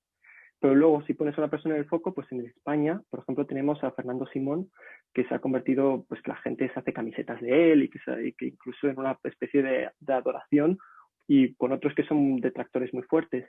Pero en Estados Unidos, por ejemplo, el asesor de salud pues ha recibido amenazas de muerte por recomendar a la gente llevar mascarillas. Entonces, no sé si tenéis algunos comentarios sobre cómo podemos gestionar un poco y encontrar un equilibrio en esto. No sé, Manuel, si quieres empezar. Sí, muchas gracias. Si no os importa, empiezo yo porque me siento ahí un poco interpelado desde el punto de vista de la salud y de la salud pública, y también desde el tema que decíais de Estados Unidos. Bueno, yo creo que la comunicación, y yo que tengo la suerte de que me gusta mucho la divulgación y estoy conociendo a tremendos profesionales de la comunicación en España, en muchos medios de comunicación. Creo que la comunicación debemos mejorarla y debemos mejorarla en tres ámbitos diferentes por lo menos. Uno es la comunicación desde los medios de comunicación, donde repito, hay buenísimos profesionales, tanto en televisión como en periódicos, como en radios. Incluso hay montones de profesionales que la mayoría son mujeres muy jóvenes que se han pegado una paliza tremenda a estudiar todo esto del COVID y que ahora mismo saben muchísimo sobre el COVID porque están estudiando y leyendo y publicando cada 3 días sobre estos temas. Por lo tanto, hay personas que llevan 300 días ya haciéndose unas auténticas profesionales de este mundo. Pero también hay que ser autocríticos. Algunos son autocríticos o les podemos criticar a cómo la pandemia se ha convertido en una especie como y decía a José Antonio Guardiola, el director de En Portada, él dice que lo que no puede ser es que la pandemia sea el estudio estadio o el carrusel deportivo de los medios de comunicación, ¿no? Eso es lo contrario de lo que debería ser. Por lo tanto, yo creo que un mayor nivel de análisis, de profundidad, de seriedad, también hay que pedirles a los medios de comunicación. Pero luego está la comunicación de nosotros mismos como científicos. O sea, yo creo que los científicos, y en este caso la Sociedad Española de Salud Pública, la Sociedad Española de Epidemiología, tenemos todavía mucho que aprender sobre cómo tenemos que hacer para nosotros y nosotras mismas presentarnos y articular mensajes claves que no hemos sabido articular y que no hemos sabido hacerlo. Y por último, yo creo que hay una parte fundamental que en ese sentido yo creo que en Estados Unidos tienen muchísima experiencia, que es cómo comunicas desde la administración, cómo comunica el Ministerio, cómo comunica la Comunidad de Madrid, cómo comunica la Andalucía, Cantabria o Cataluña. Y en ese sentido creo que también hay que saber comunicar en salud pública, y hay que saber comunicar en riesgos, y hay que saber comunicar en salud, etcétera. Y creo que ahí también debemos aprender mucho. Y creo que desde el punto de vista que tú decías, Diego, de esas personas, véase Fernando Simón o el mismo Tony Fauci en Estados Unidos, que era una persona que parecía que era cercana al presidente Trump y luego de repente Trump lo vilipendió, etcétera, incluso dentro de un país donde la ciencia tiene un gran, no poder, pero sí un gran recepción por parte de la sociedad, pero también una gran financiación y un lugar muy claro, pues hemos visto cómo esa persona, que nadie dudaba de su valía y de su conocimiento, pues de repente ha caído en desgracia. Y luego lo están recuperando las propias universidades, ¿no? Entonces yo creo que la comunicación es algo que debemos tomarnos muy en serio desde todos los ámbitos, y yo al menos reconozco esos 3 ámbitos diferentes donde hay mucho camino que mejorar. Pues, si me permitís, yo estoy de acuerdo con Manuel en esta idea de mejorar la comunicación por parte de los medios, que a veces deja que desear, ¿no? A veces se centran además en cuestiones que yo creo que no son las centrales, ¿no? Por ejemplo, durante esta pandemia se ha insistido mucho en la descoordinación intergubernamental, y yo creo que ese no ha sido un problema tan grave como ha sido, por ejemplo, la intersectorial, en el caso de la gestión de las residencias, entre la sanidad y los servicios sociales, por ejemplo, ¿no? Pero las cosas a veces evidentes son las que más destacan los medios. Y la imprudencia de politizar las medidas de salud pública, etcétera, eso también ha sido gravísimo, una cosa muy grave a lo largo de esta pandemia. No podemos decir que solo los medios tengan la culpa, desde luego que no, pero es otro asunto en el que deberíamos pensar, porque a ver si llevar mascarillas va a ser de derechas o de izquierdas, ¿no? Por ejemplo. Entonces, aparte de eso, yo 2 ideas. Respecto a la comunicación desde el Ministerio, una crisis de salud pública es muy compleja, y en todos los planes de preparación y respuesta a las crisis de salud pública, en el Ministerio existían varios sobre distintas pandemias o epidemias que hemos tenido con anterioridad, ninguna de las cuales ha sido tan brutal como esta, ¿no? Pues en todos ellos hay previsiones sobre comunicación. Y Fernando Simón siempre ha sido el comunicador en estas crisis, normalmente compartido con el ministro en cuestión. En la anterior, que ocurrió en el mes de agosto de 2019 y que yo viví en vivo y en directo, pues había que compartir, entre otras razones, porque tú puedes tener al día, no sé, quizá 20, 30 demandas de participar en algún medio, coloquio, en ruedas de prensa, llamadas de radio, llamadas de la televisión, etcétera, etcétera. Es imposible que una sola persona pueda asumir todo eso, ¿no? Y es bueno que haya una persona que sepa explicar de forma didáctica las cosas. Y es verdad que a Simón y a otros en otros países se les ha criticado mucho, pero pensad lo que es estar todos los días, sin ser político, porque no eres político, todos los días teniendo que dar la cara, ¿no? Y el político pues también tiene que darla. Yo creo que habría que repartir mejor las cosas que tiene que decir uno y otro. Aquí ha estado un poco, a lo mejor, yo no sé si hubiera repartido mejor el tipo de cosas que tenía que decir, un análisis uno y otro, un mensaje más político, otro, ¿no? Quizás hubiera pensado en otro equilibrio de la información. Pero es muy fácil criticar contradicciones en la comunicación, pero es que es todos los días, llevamos un año entero.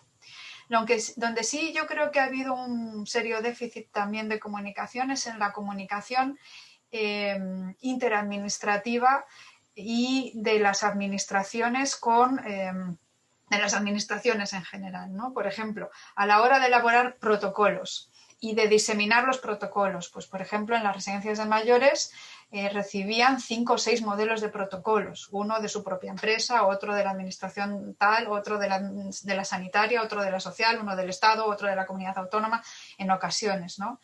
Esto que se ha ido puliendo a lo largo de la crisis que hemos tenido y se ha ido aprendiendo afortunadamente, pues de nuevo debería haber estado previsto, ¿no? Es decir, hay un montón de cosas que deberían haber estado previstas, no solo en España. Nosotros hemos hecho un trabajo comparado con la gestión de las residencias durante la COVID en 15 países y en todos los países los problemas son muy, muy similares. Han ocurrido con distinta intensidad, pero son muy similares y también son muy similares las soluciones de política pública que se han puesto encima de la mesa. No estábamos lo suficientemente preparados, a pesar de lo que había ocurrido en China, pues porque nuestra superioridad occidental nos hacía pensar que seguramente no iba a pasar lo que había pasado allí, y a los nórdicos su superioridad respecto a los sureños europeos pues también les hacía pensar lo mismo, ¿no? Aún así, también quiero decir que en la literatura de crisis, que es una literatura muy amplia, la de gestión de crisis, hay una máxima que se repite siempre, que es: por muy preparado que estés, una crisis siempre te supera, ¿no? Pero es verdad que algunas cosas habría, en este sentido también, en términos de comunicación, habría que tenerlas más preparadas.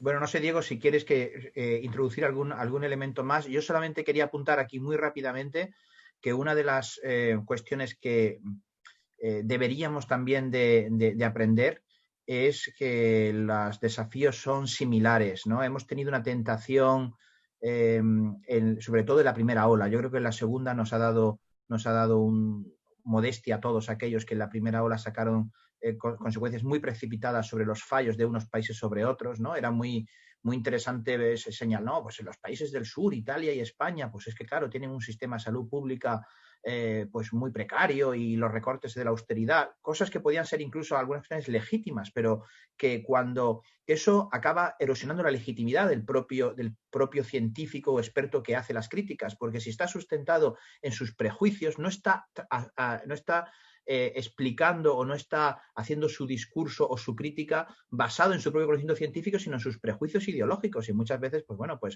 y entonces decir que, por ejemplo, cuando en el caso de Italia, en la primera ola, era el norte de Italia, que tiene un sistema de salud pública bastante avanzado, era el que estaba sufriendo toda la pandemia, mientras que de Roma para abajo prácticamente el país estaba absolutamente inmaculado en cuanto a la pandemia, que es la zona de Italia donde tienen mayores déficits. Bueno, pues demostraba que no había realmente una correlación entre fallos del sistema sanitario o de salud pública y la pandemia, sino que es una enfermedad infecciosa, pues tiene unas dinámicas, ¿no?, de densidad de población, movilidad, conexión con la globalización, urbanismo, la propia vejez, ¿no?, de la población, que no, son variables que no eran tan políticas. No es esta tentación de decir, no, pues esto ha sido un fallo de los decisores que no han estado bien asesorados, cuando en realidad las variables eran otras, ¿no? Y esa tentación de hacer rápidamente correlaciones, ¿no?, sobre qué fantásticamente bien lo está haciendo Portugal, qué horriblemente mal lo está haciendo España.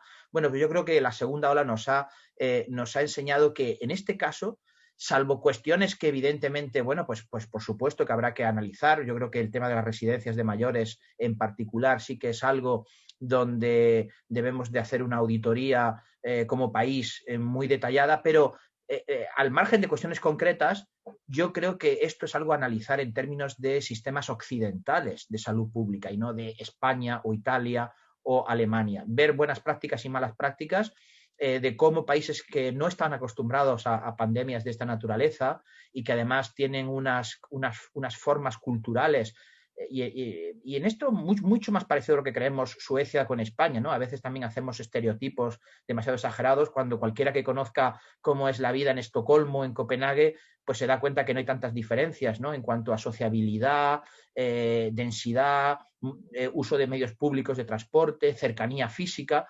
Y entonces decir, bueno, es algo que tenemos que analizar, creo, a mi juicio, como Occidente en su conjunto y no tanto, aunque por supuesto luego habrá que hacer notas a pie de página sobre España, sobre comunidades autónomas, sobre casos concretos, pero creo que también una lección un poco de no hacer fragmentación tanto por país como sociedades europeas o occidentales en su conjunto. Súper interesante y sé que nos queda un montón de temas que tratar, pero soy consciente también del tiempo y me gustaría que recibir algunas preguntas de la audiencia. Así que no sé si, Paula, ¿hay una o dos preguntas que podamos coger? Sí, perdonad que estaba en mute. Bueno, tenemos varias preguntas que he ido preguntando a la gente que creo que hemos ido tratando, así que vamos a dejar esas on hold y vamos a empezar hablando de una pregunta que nos manda Irene Gari sobre desigualdades. Habla de que las desigualdades en el ámbito de la sanidad y las condiciones sociales se han visto amplificadas por la COVID y cómo se plantea o se deberían abordar estas desigualdades a la vez que se va a empezar el proceso de vacunación y la vuelta a la normalidad. Como varios de vosotros estudiáis las desigualdades, creo que era interesante ponerlo sobre la mesa. Bueno, efectivamente, las desigualdades se han puesto cada vez más sobre la mesa y, como decía también al principio, no solo es a quién está afectando más la transmisión y las consecuencias del virus y la enfermedad y los fallecimientos, sino cuáles van a ser las consecuencias de la pandemia en términos sociales y económicos. Y respecto específicamente sobre el tema de la vacuna, a mí me ha sorprendido mucho que en un país tan desigual como es el nuestro, desde el primer momento lo que se dijo era que si había que hacer una organización de quién se iba a vacunar primero y cómo, sería en términos de trabajadores sanitarios y personas mayores o personas en residencias. Nada en contra de que esas sean poblaciones atendidas o primeramente atendidas, pero creo que en un mundo tan desigual y en un país tan desigual como es el nuestro, donde los trabajadores esenciales pertenecen a unas clases y a otras, y a unos barrios y a otros, me ha sorprendido que precisamente en Estados Unidos sí se ha hecho esa diferencia y se ha empezado a hablar de cómo los trabajadores esenciales deberían recibir eso, digamos, mayor foco, mayor atención, y aquí no lo hemos hecho. Yo creo que el lenguaje de la desigualdad sigue siendo un lenguaje que no termina de calar en nuestro lenguaje político y científico y tampoco termina de calar en ciertas medidas, no en todas obviamente, pero en ciertas medidas. Y me parece muy sintomático que, por ejemplo, en Estados Unidos ya se da por hecho, bueno, no todo el mundo, pero una gran mayoría, si tú ves los medios de comunicación americanos, se habla de las diferencias raciales, pero poniendo el énfasis de que es el racismo el que crea esas diferencias y nadie lo discute, y aquí no lo tenemos en cuenta.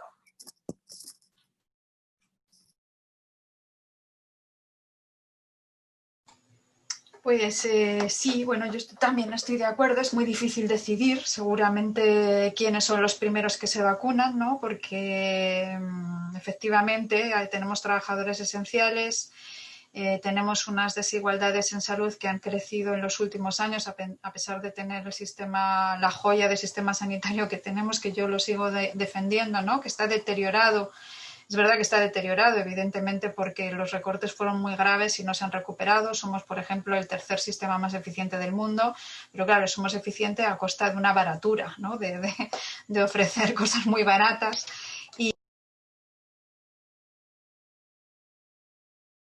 Eloisa, creo que te has que me he silenciado sin querer. Pero es verdad que existen desigualdades en salud. Manuel las ha encontrado, las ha estudiado, y estas desigualdades dependen del barrio donde vives. Hay barrios en la misma ciudad en los que la esperanza de vida pues es muy diferente, ¿no? Y no solamente en nuestro país, sino en otros países, pero dado la calidad de nuestro sistema no debería ser así. Es verdad que los problemas de salud, esto nos hace pensar que no solo dependen del sistema sanitario, sino de otras muchas cosas. Entonces, durante la pandemia se han puesto medidas que han intentado paliar estas desigualdades, este desigual impacto de la pandemia en distintos colectivos. Uno de ellos es el ingreso mínimo vital, que aunque es una medida muy importante, era el único país que no tenía una política nacional en este sentido, el único país de la Unión Europea. Incluso en América Latina existen 28 ingresos mínimos vitales, pero también es muy insuficiente, ¿no? Entonces, sí, tenemos que pensar ahora en qué medidas, por ejemplo, de las que puedan financiarse con los fondos europeos, deberíamos pensarlas en esta clave, porque la desigualdad es una lacra que nos lastra hasta el fondo, diría yo, ¿no? En el sentido de que pues tener un talento desperdiciado en determinados colectivos sociales cada día crecientes, supone que no podemos aprovechar todo nuestro potencial, aparte de por razones de justicia social y luego por los efectos políticos que también tiene la desigualdad en términos de polarización, ¿no? Entonces, sí, efectivamente es muy necesario pensar en esta clave. Hay algunas medidas que se están pensando, por ejemplo, si vemos qué proyectos se han propuesto, pues desde el ámbito sanitario, atender la salud bucodental, por ejemplo, que es una de las necesidades médicas no cubiertas en España, que genera una enorme desigualdad. Tú puedes saber la clase social de una persona mirándole a la boca, por ejemplo, ¿no? Esa es una de las propuestas sobre la mesa, y estos días se está discutiendo el salario mínimo interprofesional y otras medidas que se han puesto a lo largo de la pandemia también van en esta dirección. La cuestión es que, por supuesto, es fundamental recuperar el empleo, ¿no? Porque este es el principal factor que correlaciona con la reducción de la desigualdad. Sí, muy rápidamente, porque me da casi apuro hablar después de Manuel y de Eloisa, que son justamente especialistas en este tema, pero una dimensión que no sé si habéis percibido, que es que aquellos países que eran fiscalmente más vulnerables en el ámbito europeo, pues ha parecido que estaban sufriendo más la crisis desde el punto de vista puramente médico, ¿no? En temas de infección y muerte. Y no era el caso, ¿no? En términos per cápita, es verdad que España e Italia han estado muy altos, pero Bélgica, Países Bajos, Reino Unido, bueno, también Francia, han estado al mismo nivel o más. Y en términos comparativos, teniendo en cuenta, si solamente mirásemos las zonas urbanas, pues Suecia ha estado por encima, ¿no? Incluso de la media española, solamente mirando a incidencia urbana. Es decir, ¿qué quiere decir esto? Que después de una primera mirada a la cuestión de, bueno, pues la gente se muere más porque tienen peores sistemas de salud, porque son, ¿no?, más incompetentes, estaba la cuestión de fondo realmente, que era el día después de la pandemia y la capacidad de respuesta que tienen unos países para proteger a todos aquellos, personas, trabajadores que quedaban en desempleo, autónomos, pequeñas empresas que cerraban, grandes empresas que también que van a cerrar, desgraciadamente, y países que tenían mucha mayor capacidad del Estado, no solamente desde el punto de vista médico, sino desde el punto de vista de apoyar a su sistema productivo, y entonces, bueno, pues que han vivido esto con menos ansiedad y menos angustia de lo que lo han hecho, y lo vimos sobre todo en el mes de abril, mayo, junio, la diferencia entre cómo enfocaba esto Italia o España y de cómo lo enfocaba Holanda, que tenía prácticamente las mismas muertes per cápita, pero decía, bueno, pero me preocupa menos el día después, ¿no? Es más, la preocupación principal de los políticos era no tener que ayudar demasiado en términos de solidaridad económica a los países del sur, ¿no? Entonces, esto también es un elemento de la pandemia. El día después, las consecuencias económicas, en las que, y eso lo ha dicho antes Eloísa, ¿no? Muchas veces los expertos parece que solamente estaban preocupados en el mañana y no en el pasado mañana, y el pasado mañana también va a venir en forma de desigualdad y incluso de elementos de salud y de depresiones y desgraciadamente, ¿no? de suicidios que desgraciadamente vamos a tener, y eso también forma parte de la gestión global de una situación como esta. Completamente de acuerdo, Nacho. Muchas gracias a los tres. Creo que ha sido un tema muy interesante que habíamos tocado por encima, pero creo que ha sido muy interesante hablar más de ello. Si os parece, en el interés del tiempo, vamos a hacer la última pregunta, que va a ser como una unión de varias preguntas que hay en el chat, que creo que ya lo habéis tratado varias veces durante vuestras intervenciones, pero para que sirva quizás como conclusión del panel, y era uno de los objetivos de hoy, ¿no? Nos preguntan sobre el panel de expertos, que de nuevo ya hemos hablado mucho de ello, pero nos preguntan sobre cómo podríamos asegurarnos de que no está politizado y que no prevalece la ideología, cómo se podría aumentar la transparencia y cómo nos podríamos asegurar, tanto ahora como en futuras crisis, de que se escucha a los expertos, a los científicos y otro tipo de expertos, como ha mencionado Eloísa, más grises, siempre y no cuando hay una alerta. No sé si queréis quizás resumir, de nuevo lo hemos tocado, pero bueno, por resumir esos puntos. A ver, yo creo que a los expertos, tampoco pensemos que no se les escucha, ¿no? No solamente el experto del ministerio se reúne, en este caso de salud, el CAES, ¿no? Se reúne en la ponencia de alertas con, por ejemplo, todos los expertos de las comunidades autónomas. Entonces ya no es un experto, sino muchos expertos, especialistas, más que expertos, especialistas, ¿no? Y además participa en foros europeos, del Centro Europeo de Alertas, las reuniones de la OMS, etcétera. Es decir, que después de cada pandemia se revisan, o de cada epidemia se revisa lo que ha pasado, se corrige a veces lo que ha pasado. Antes Nacho hablaba de los ejercicios. En España no ha habido ejercicios a nivel nacional. De hecho, estaba previsto uno para la primavera de 2020. Hace poco lo contaba el secretario de Estado, en el que se supone que iba a haber como varias alertas en las que los políticos iban a tener que responder, y que si hubiera hecho este ejercicio nos hubiera venido de perlas, porque entonces nos hubiéramos dado cuenta de que teníamos legislación anticuada, por ejemplo, del año 81, sobre cómo encajar las comunidades autónomas y el Estado, o el Estado se hubiera dado cuenta que el expertise sanitario está sobre todo en las comunidades autónomas, etcétera. Hubiera habido muchas ventajas en ello. Es verdad que, por lo tanto, esa idea de que el experto es uno y que solamente decide él y tal, no es cierta, ¿no? Porque es verdad que están, sobre todo en sanidad. Por eso decía yo antes, en otros ministerios o en otros sectores de política pública no tanto, pero en sanidad hay mucha tradición de colaboración ahí constantemente para incorporar un medicamento o una nueva tecnología, o por ejemplo para designar los centros de referencia nacionales en enfermedades muy, muy extrañas, que solo puede haber uno por país porque tiene que concentrarse en la especialización. Pues se acude a los expertos, se discute por arriba, por abajo, se establecen criterios científicos, etcétera, etcétera. O sea, hay una relación constante en ese sector de política con otros. Otra cosa es que convendría abrir el abanico, obviamente, ¿no? En esta crisis hemos demostrado esto. Hay un mecanismo que es el del conflicto de intereses, que cualquiera que participe en un grupo de expertos de un ministerio debe firmar. Tú no puedes estar asesorando a un ministerio de sanidad, por ejemplo, y eso es una buena práctica que se puso en marcha o se empezó a poner en marcha. Al final no sé si lo hicimos del todo o no en la anterior legislatura, de forma que tú tienes que decir que no tienes ningún conflicto de intereses ahora que vas a asesorar, ¿no?, al ministerio. Eso es fundamental, eso es un elemento que tiene que ser clave, porque cualquiera que tenga un conflicto de intereses no puede estar ahí asesorando. Y luego abrir el abanico y en el sentido de hablar con mucha gente, ¿no? Y periódicamente savia nueva, por ejemplo, esto es fundamental. Muchas veces los comités de expertos son de gente que lleva toda la vida ahí, digamos, ¿no? Y es difícil a veces incorporar el conocimiento nuevo y por lo tanto ese también es otra cuestión a tener en cuenta.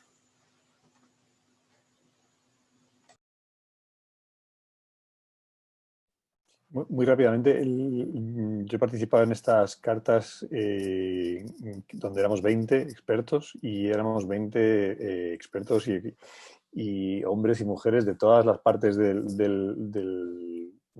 Estado español, pero además de personas españolas trabajando en salud pública que trabajaban en Inglaterra, en Singapur, en Estados Unidos, en Canadá. Y además de todos los ámbitos diferentes dentro de la salud pública, desde la economía de la salud, la sociología de la salud, etcétera. Y ha sido fascinante trabajar entre los 20, nos hemos llevado muy bien, aunque hemos discrepado mucho y alto, pero ha sido una muy buena experiencia. Bueno, y en relación con la ideología, yo creo que obviamente la gestión de una pandemia debería ser independiente de las tradicionales fracturas ideológicas izquierda-derecha. Sin embargo, como esa fractura izquierda-derecha, bueno, por un lado tenemos cuando un país está estructurado en torno a un conflicto político y hay un gobierno de mayoría y una oposición que controla, pues es inevitable que esto ocurra, ¿no? Y esto ha ocurrido en todos los países que están más polarizados y más confrontados, pues ha sido más grave, ¿no? Ha sido más agudo. Estados Unidos probablemente a la cabeza, ¿no? Porque Estados Unidos incluso discutiendo, como decía antes Eloisa, por cuestiones ideológicas, como decía Diego, ¿no? Por cuestiones ideológicas, si se llevaba o no mascarilla. El Reino Unido también en un contexto de enorme polarización, en el contexto del Brexit también, y claro, como Reino Unido, Estados Unidos, también España, están tan estructurados en torno a la fractura izquierda-derecha, ahora con la evolución que eso tenga en Estados Unidos más hacia fórmulas más o menos populistas y nacionalistas, y también por cierto, los ingleses, ¿no? En España, de una manera un poco más tradicional todavía, izquierda-derecha, pues eso ha sido inevitable. No sé hasta qué pasa. Por supuesto hay que decir, bueno, es un poco absurdo, pero por otro lado forma parte de la democracia, de la rendición de cuentas, de la oposición que vigila al gobierno, pues esas dinámicas. Obviamente cuando eso se exagera o cuando hay esas distorsiones, esos sesgos, ¿no? De que en unos casos pues te parece algo terrible las restricciones a la movilidad o la forma de gestionar residencias o vacunas, pero si lo hacen los tuyos pues no te parece tan mal. Bueno, pues eso tiene que ver con otro tipo de objetos de estudio que no son los del debate de hoy, ¿no? Pero independientemente de eso, lo que sí que creo que como gran lección desde el punto de vista más puramente político hay que sacar de este año es que no ha sido un buen año para los populistas. Antes, ¿no? Pues utilizaba el ejemplo de Michael Gove, ¿no? Este que decía que ya hemos tenido suficientes expertos. Yo creo que eso está ahora... el año ha acabado con Trump fuera de la Casa Blanca. Bueno, sigue en la Casa Blanca, pero en fin, está a punto de ser desalojado. No es un buen año para Bolsonaro en Brasil. De hecho, hay un elemento que quizá un poco inquietante en todo esto, es que para algunos quien ha salido ganando desde el punto de vista de una buena gestión, pues han sido estos regímenes autoritarios asiáticos, ¿no? Sobre todo el chino, que han sido capaces, ¿no? De tener un sistema de vigilancia, de rastreo, que tiene muchos elementos de inquietud, pero que es justamente la absoluta sacralización de la planificación jerárquica, autoritaria, frente a la idea de no queremos expertos y el pueblo es el que sabe las cosas y nadie venga a decir lo que tengo que hacer, si me tengo que poner una vacuna o no, ¿no? Es un poco lo contrario. Entonces, en este sentido, yo sí que creo que es un año que no ha venido bien a ningún populista en toda Europa, ni en Estados Unidos, ni en América Latina. En ese sentido, bueno, pues tiene esta parte positiva. Todos hemos descubierto la importancia de la ciencia. Nadie ha querido separarse, ni siquiera Trump o Boris Johnson han querido separarse de tener detrás una cierta legitimidad científica en sus decisiones. Esto es bueno, esto hay que saber manejarlo y ahora también un poco que la ciencia esté a la altura de lo que se espera de ella y que los políticos no se olviden, si ahora tenemos una vacuna y este virus queda, digamos, superado, pues que no sirva para, o sea, que esto sirva de verdad para tomar lecciones y que realmente consigamos una fórmula, y no solamente en ámbito de salud pública, pues también en ámbito del medio ambiente, del cambio climático, de la desigualdad, de la política exterior, de la seguridad, de la defensa, seamos capaces de generar relaciones más virtuosas entre los expertos, los políticos, que cada uno desde su responsabilidad, desde su terreno. Es muy importante eso que decía, ¿no? Que el político no juega a científico, porque no es eso, ni el científico a político, pero que haya una buena relación entre ellos y una sociedad más madura que sea capaz de exigir cuentas al político que lo ha hecho mal, pero que también sea capaz de, ¿no? en un sistema donde para eso tenemos un sistema universitario, científico, de think tanks, que sirvan, lo mismo que la prensa, pues que sea otro foco que haga que nuestra democracia funcione mejor y creo que al final pues algo de lecciones positivas podemos sacar de este año tan desagradable. Bueno, muchísimas gracias a los tres y muchísimas gracias por tomaros el tiempo de venir a hablar con nosotros. La verdad que la conversación me ha parecido fascinante y me da mucha pena no haber podido tratar todos los temas que nos habría gustado, pero la idea de este evento es iniciar una serie de webinars y de eventos sobre ciencia política y espero que podamos continuar la conversación de esta manera. Dicho esto, me gustaría invitar a Bernardo, presidente de la asociación, a decir unas palabras y a cerrar. Muy buenas tardes a todos. Me presento para aquellos que no me conocéis. Soy Bernardo Navazo, presidente de la Asociación de Becarios de la Fundación Rafael del Pino. Y disculpadme que no haya podido atender al evento, puesto que otras responsabilidades profesionales me requerían. Y mi deseo únicamente, y habiendo escuchado las conclusiones, el tono tan pausado y tan didáctico y sobre todo la conversación tan, primero basada en principios de ciencia, de intercambio libre de opiniones, me imagino que habréis tenido que pasar un rato extremadamente interesante sobre un tema de no solo ya de rugente actualidad, sino sobre todo de grandísima importancia para el futuro de nuestras sociedades. Únicamente quería expresaros qué es lo que tratamos de hacer desde la asociación con este tipo de eventos. Y sobre todo también agradecer al Club de Científicos que está tomando este liderazgo. Empiezo por este segundo objetivo, agradeciendo a todos los asistentes, máxime cuando con varios de ellos comparto como ciertas complicidades y también amigos en común. Así que muchísimas gracias, tanto Ignacio, Eloísa y también Manuel. Y al mismo tiempo también como agradecer a las líderes, a las co-lideresas de este Club de Científicos, que son Paula y Martín, y también al impulsor de esta nueva línea de conferencias, como es tanto Diego y otros compañeros del Club de Científicos que están trabajando en líneas paralelas, como pueden ser tanto Manuel, como Irene, como también el caso de Elena y de Clara del Val. Al resto de asistentes me hacía ilusión contaros que nosotros como asociación llevamos, la verdad es que 3 años en esta junta directiva realizando muchísimas actividades y desde hace 2 años hemos decidido solidificar esas actividades en 4 clubes temáticos distintos.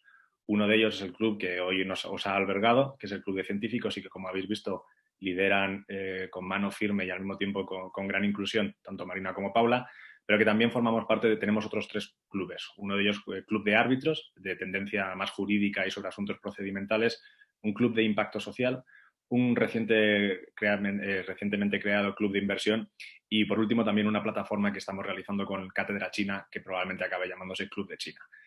Como veis, son 5 clubes temáticos y el deseo de intervenir en este último momento era para, uno, agradeceros, como os decía antes, tanto la asistencia como que alberguéis o que encontréis en este foro del Club de Científicos un espacio de discusión, y 2, comentaros que en realidad lo que tratamos de hacer desde la asociación y con la presencia de estos varios clubes temáticos es crear, como decía antes Nacho, ¿no?, espacios en los que cada uno de ellos tengan como calidad, conocimiento, complicidades profesionales y personales, de manera un poco similar a lo que ocurrió en el siglo XVIII con las reales sociedades económicas de amigos del país.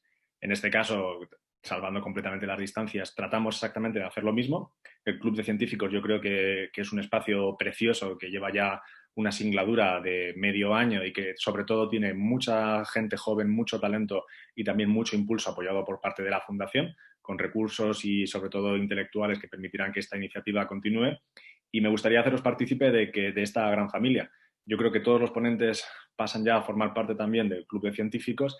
Todos los asistentes ya lo sois de facto y seguiréis recibiendo este tipo de convocatorias y esperamos que en breve podamos realizarlas físicamente.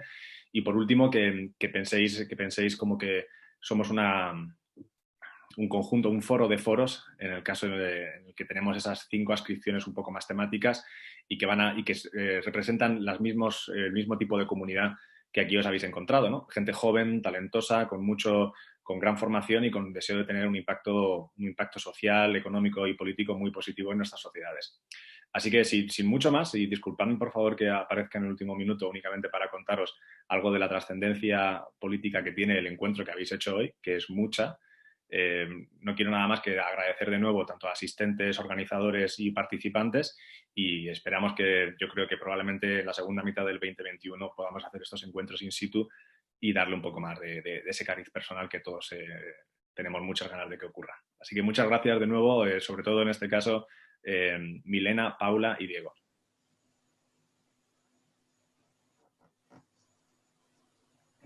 Muchas gracias a todos.